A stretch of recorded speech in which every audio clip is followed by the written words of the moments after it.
അടങ്ങി നിക്കടി.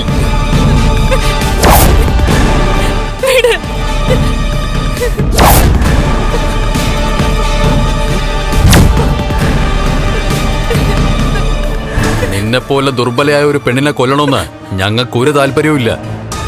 അതിനുവേണ്ടി ഞങ്ങൾ കൈപ്പറ്റിയിരിക്കുന്നത് ലക്ഷങ്ങളാണ്. ആ പണത്തിനോടുള്ള നന്ദി കാണിച്ചേ പറ്റൂ.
ആരുടെ കൊട്ടേഷൻ തന്നത് പറ. മാർക്കോ, എനിക്ക് എത്രയും പെട്ടെന്ന് അവിടെ എത്തണം. കണ്ണേട്ടന്റെ കാര്യം എന്തായെന്ന് അറിയില്ല. കണ്ണേട്ടൻ ഇപ്പൊ വിഷമിക്കുന്നുണ്ടാവും. എത്രയും പെട്ടെന്ന് നമുക്ക് അവിടെ എത്തണം. നീയൊക്കെ ആരെങ്കിലും പരിചയമുള്ളവരെ വിളിക്കടാ. അവര് നിന്നെയൊക്കെ വാരിയെടുത്ത് ഏതെങ്കിലും ഹോസ്പിറ്റലിൽ കൊണ്ടുപോകും. അല്ലെങ്കിൽ നീയൊക്കെ ഇവിടെ കിടന്ന് വേദന എടുത്ത് പൊളഞ്ഞു മരിക്കും. വാ.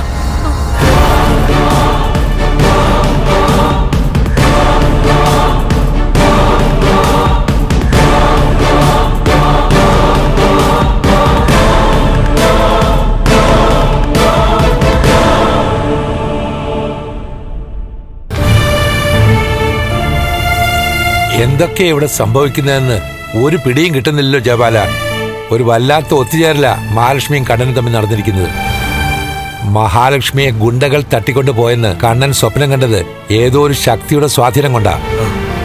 ആ ഭയത്തിലാണ് അയാൾ നടന്നു തുടങ്ങിയത്. പക്ഷേ ഇവിടെ സ്വപ്നം ശരിയായി വന്നിരിക്കുക. ഇനി സ്വപ്നത്തിൽ കണ്ടതുപോലെ എന്തെങ്കിലും സംഭവിക്കുമോ സാറേ? അതുകൊണ്ടാണ് ഞാൻ പോലീസിനെ വിളിച്ചതും മാർക്കോയെ വിളിച്ചതും.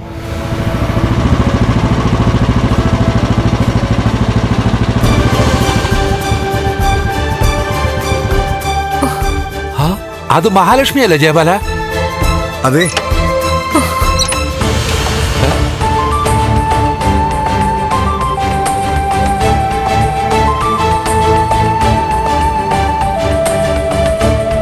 എവിടെയായിരുന്നു മോളെ നീ? എങ്ങോട്ടാ പോയത്? എന്നെ ചില ഗുണ്ടകൾ ചേർന്ന് തട്ടിക്കൊണ്ടു പോയതായിരുന്നു.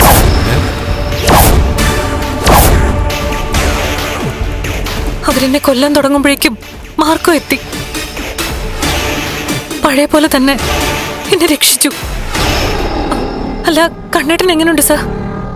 എടോ ജയബാല, ഞാൻ പറഞ്ഞില്ലേ, ദൈവം കൂട്ടിയോജിപ്പിച്ചവരെ ദൈവത്തിനല്ലാതെ നമ്മൾ മനുഷ്യർക്ക് വേർപെടുത്താൻ പറ്റില്ല. അതറിയാത്തവരാണ് കണ്ണനെയും മഹാലക്ഷ്മിയും കൊല്ലാനായി പരക്കം പായി. താനൊരു കാര്യം ചെയ്യും, കണ്ണനോട് പോയി പറ അയാൾ കാത്തിരിക്കുന്ന അയാളുടെ പ്രിയപ്പെട്ട ഭാര്യ എത്തിയെന്ന്. വേണ്ട, ഞാൻ പോയി കണ്ടോളാം. അത് വരട്ടെ, നമുക്ക് കാണാം. ജയബാല, താൻ ആദ്യം ചെല്ലേ. എന്താ സാറേ, കണ്ണേട്ടന് എന്തെങ്കിലും ചെറിയ മാറ്റമുണ്ടോ?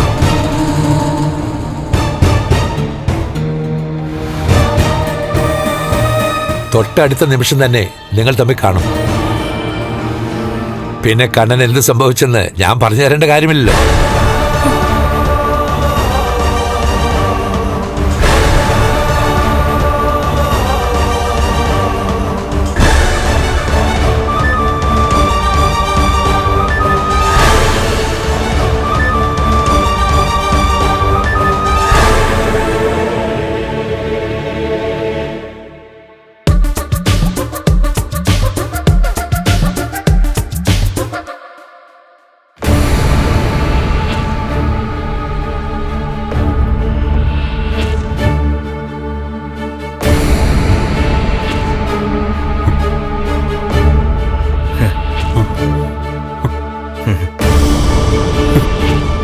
എന്താ ചേട്ടാ? എത്തേണ്ട ആള് എത്തിയിട്ടുണ്ട്. ചേട്ടാ, അയാൾക്ക് എന്തെങ്കിലും? ഒരു കുഴപ്പമില്ല സാറേ. ആളെ മനഃപൂർവ്വം ഇങ്ങോട്ട് വിടാതിരുന്ന. സാറ് നടന്നു വരുന്നത് കാണട്ടെ. സാറിന്റെ ഭാര്യ. സത്യമാണോ ചേട്ടാ? അയാൾക്ക് ഒരു കുഴപ്പമില്ലല്ലോ? ഒരു കുഴപ്പമില്ല. അങ്ങനെ ഒരു സ്വപ്നം കണ്ടത് സാറ് നടക്കാൻ വേണ്ടിട്ടാ. പിന്നെ പിന്നെ അയാൾ എവിടെ പോയതാ? പോയത് എവിടെയാണെന്നൊക്കെ സാർ അങ്ങോട്ട് വരുമ്പോ സാറിന് മനസ്സിലായിക്കോളും. സാറ് കണ്ട സ്വപ്നം കുറെയൊക്കെ ശരിയാ, പക്ഷേ എല്ലാം ശരിയായില്ല. ഒരു കുഴപ്പമില്ലല്ലോ അല്ലേ? സാറേ, എന്റെ മുഖം കണ്ട കുഴപ്പം തോന്നുന്നുണ്ടോ? ഞാൻ എത്ര സന്തോഷത്തോടെ സാറിനോട് വന്ന് പറഞ്ഞത് എത്തേണ്ട ആളെ എത്തിയെന്ന്. എന്നിട്ടും സാറിന് സംശയമാണോ? സാർ ഒന്ന് വന്നേ. സാറ് നടന്നു തുടങ്ങിയ കാര്യം ലക്ഷ്മി മോളോടും പറഞ്ഞിട്ടില്ല. അതുകൊണ്ട് അവിടെയാള് സാറിനേക്കാളും ആകാംക്ഷയോട് നിൽക്കുക. അതിനി കൂട്ടണ്ട സാറേ. സാറ് വാ. പിടിക്കണോ? വേണ്ട. ആ, പരസഹായമില്ലാതെ സാറ് നടക്കുന്നത് കാണുന്നത് തന്നെയായിരിക്കും ആ കുട്ടിയുടെയും സന്തോഷം. സാർ വാ.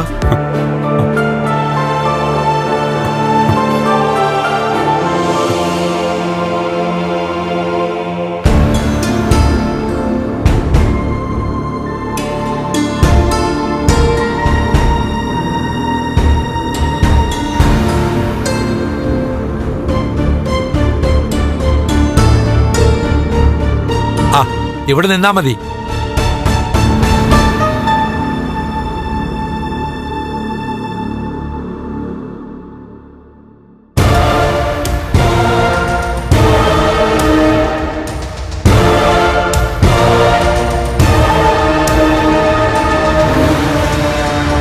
എടോ, മറച്ചുകൊണ്ട് നടക്കാതെടോ ജയപാല.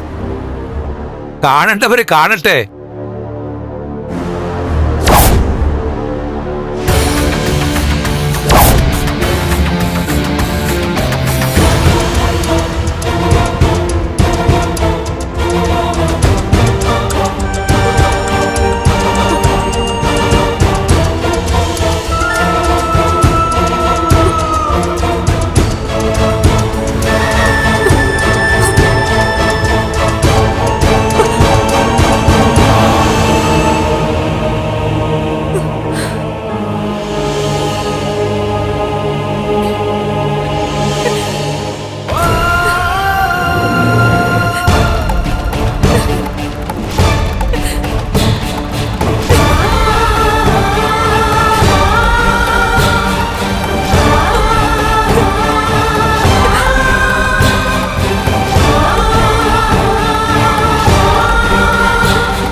അതെ, സ്വപ്നമല്ല, യാഥാർത്ഥ്യമാ.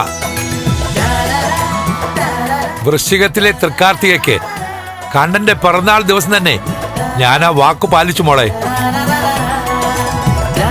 അതിലുപരി മോള് വിളിക്കുന്ന ദൈവങ്ങൾ മോൾക്കും കണ്ണനും ഒപ്പം നിന്നു. അതിന്റെ റിസൾട്ടാണ് ഈ കാണുന്നത്.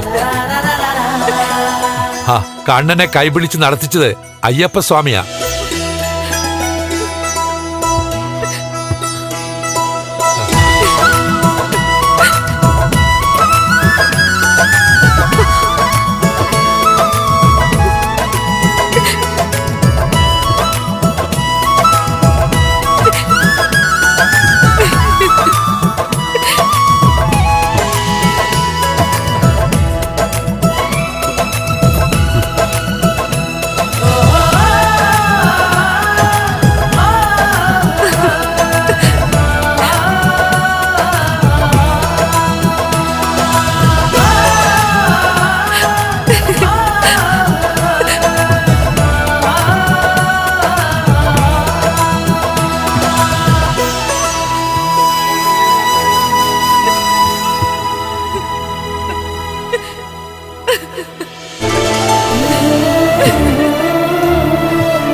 അതെ, നിങ്ങൾ മാത്രമല്ല,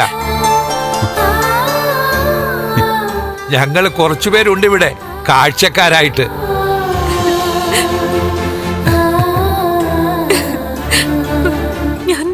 ഞാനത് സ്വപ്നം കാണുകയാണോ? അതെ, ഒരു സ്വപ്നമാണ് മഹാലക്ഷ്മിയുടെ സ്വപ്നം സത്യമാക്കി തന്നത്. പറഞ്ഞു കൊടുക്കണോ കണ്ണാ ഭാര്യയ്ക്ക് എന്താ സംഭവിച്ചതെന്ന്?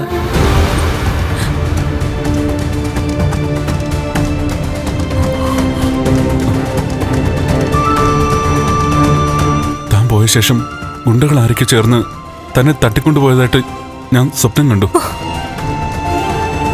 അവര് തന്റെ നേർക്ക് നിറയൊഴിക്കുന്നത് കണ്ടിട്ടാ ഞാൻ ചാടി എണീറ്റത്. അങ്ങനെ എഴുന്നേക്കുന്ന സമയത്ത് ഞാൻ പോലും അറിഞ്ഞില്ല പിന്നെ സംഭവിക്കുന്ന ഒന്നും.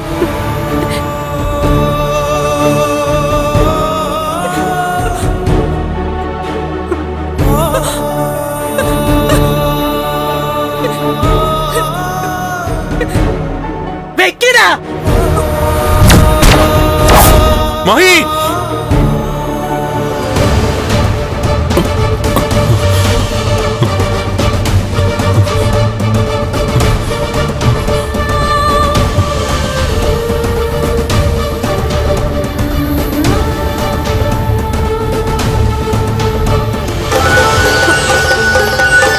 എന്താ അപകടം സംഭവിച്ചെന്ന് ഞാൻ സാറിനോട് ചെന്ന് പറയായിരുന്നു. അപ്പോഴാ ഞാൻ പോലും അറിഞ്ഞത് ഞാൻ നടന്നു തുടങ്ങിയെന്ന്. സാറും അത് ഞെട്ടലോടെയാണ് നോക്കിയത്. മോളെ, അതിനുശേഷം മോളുടെ മുറിയിൽ വന്ന് ഞങ്ങൾ നോക്കിയപ്പോ മോളെ കാണാനില്ല. അപ്പൊ തന്നെ ഞാൻ പോലീസിനെ വിളിച്ചു, മാർക്കോയെ വിളിച്ചു. എടോ കണ്ണ, താൻ സ്വപ്നത്തിൽ കണ്ടത് അതേപടി സംഭവിച്ചിടൂ.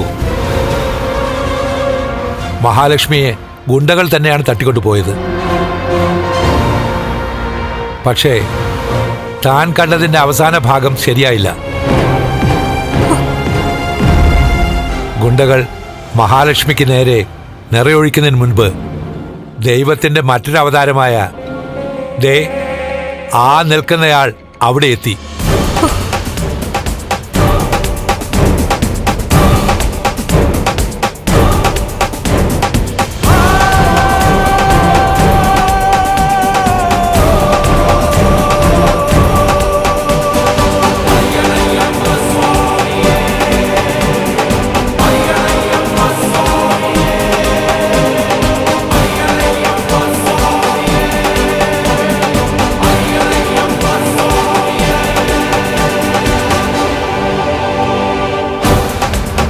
അവന്മാരെല്ലാം തല്ലുകൊണ്ട് ചോര തുപ്പിയിട്ടുണ്ട്. ഇനി മെല്ലെ അവന്മാരിൽ നിന്ന് അറിയണം ആരാണ് അവന്മാരെ അയച്ചതെന്ന്. അതറിയാനൊന്നുമില്ല. മഹാലക്ഷ്മിയുടെയും കണ്ണന്റെയും ശത്രുക്കൾ തന്നെയായിരിക്കും ഇത് ചെയ്തത്. 20 വർഷമായി നടക്കാത്ത കണ്ണൻ നടന്നു തുടങ്ങിയതാണ്. ഇതിനു മുമ്പ് രണ്ടാളെയും ചെറുതായിട്ടൊന്ന് ഭയപ്പെടുത്തിയതാ. ഇനിയൊന്നും പേടിക്കാനില്ല. കണ്ണാ, മോളെ, ഇവിടെ നിങ്ങളുടെ ജീവിതം തുടങ്ങുകയാണ്. പുതിയൊരു ജീവിതം. അതെ, സാർ മഹാലക്ഷ്മിയും നിങ്ങളുടെ പുതിയ ജീവിതം തുടങ്ങിക്കും. എനിക്കൊരിടം വരെ പോണം. ഈ രാത്രിയിൽ നീ എങ്ങോട്ടാ മാർക്ക് പോകുന്നേ? ചിലരോടൊക്കെ നന്ദി പറയാനുണ്ട്. ശരി.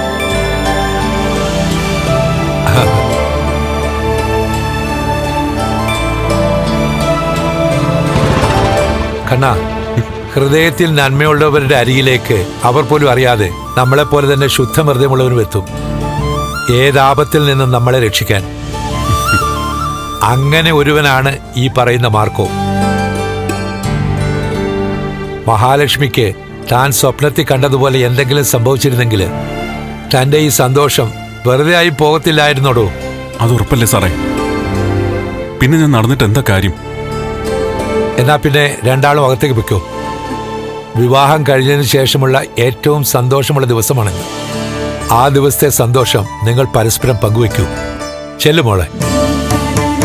ഏയ്, പിടിക്കൊന്നും വേണ്ട, എനിക്ക് നടക്കാം.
എന്തായി മോനെ? ആ, അമ്മ ഇവിടെ ഉണ്ടല്ലോ, പിന്നെ ആ ചോദ്യത്തിന് പ്രസക്തിയുണ്ടോ? എന്നാലും പറഞ്ഞു കേൾക്കുമ്പോ ഒരു സുഖല്ലേ? എന്നാ കേട്ടോ, മഹാലക്ഷ്മിയെ ഗുണ്ടകളിൽ നിന്ന് രക്ഷിച്ചു. ആ പിന്നെ അതിലും വലിയൊരു അത്ഭുതം കൂടി നടന്നു. ഞങ്ങൾ തിരിച്ചു ചെല്ലുമ്പോ നടന്നു തുടങ്ങിയ കണ്ണൻ സാറിനെ കണ്ടു. അയ്യപ്പാ, കലിയുഗ വരദാ, കാത്തു. ദേ നോക്ക്, ഇപ്പോഴും തൃക്കാർത്തിക ദീപം അണഞ്ഞിട്ടില്ല, തെളിഞ്ഞു തന്നെ കത്തുക. ഒരു ദിവസം വൈകിയിരുന്നെങ്കിൽ വലിയൊരു ദുരന്തം സംഭവിച്ചേനമ്മേ. മഹാലക്ഷ്മി ഇപ്പോ നമുക്കൊപ്പം കാണില്ലായിരുന്നു. അങ്ങനെ നീ എത്താതിരിക്കില്ലല്ലോ. ഞാൻ മുരുകനെ ആവാഹിച്ചു തന്ന വേല് കയ്യിലിരിക്കല്ലേ? ഉണ്ട്.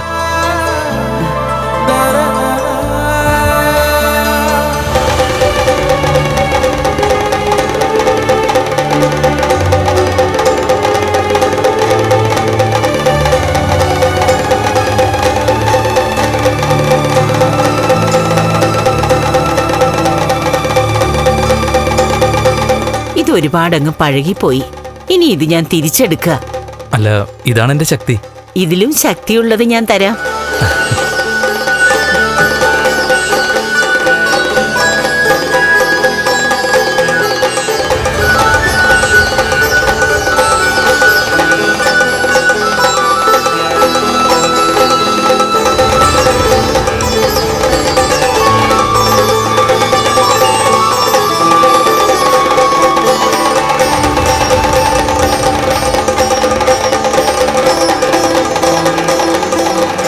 ഇനി ഇത് നെഞ്ചത്ത് വെച്ചൊന്നും പ്രാർത്ഥിക്ക്.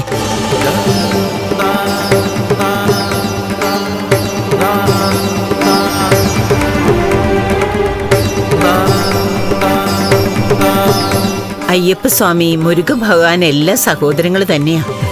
കണ്ണൻമോൻ മല ചവിട്ടുമ്പോ കൂടെ നീ ഉണ്ടാകണം.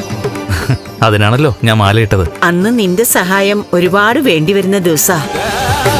കണ്ണൻ മല ചവിട്ടി 18 പടി കടന്ന് അയ്യപ്പസ്വാമിയെ കണ്ടു കഴിഞ്ഞാൽ അയാളുടെ ജീവിതത്തിലെ ഒരു ഘട്ടം കഴിയും.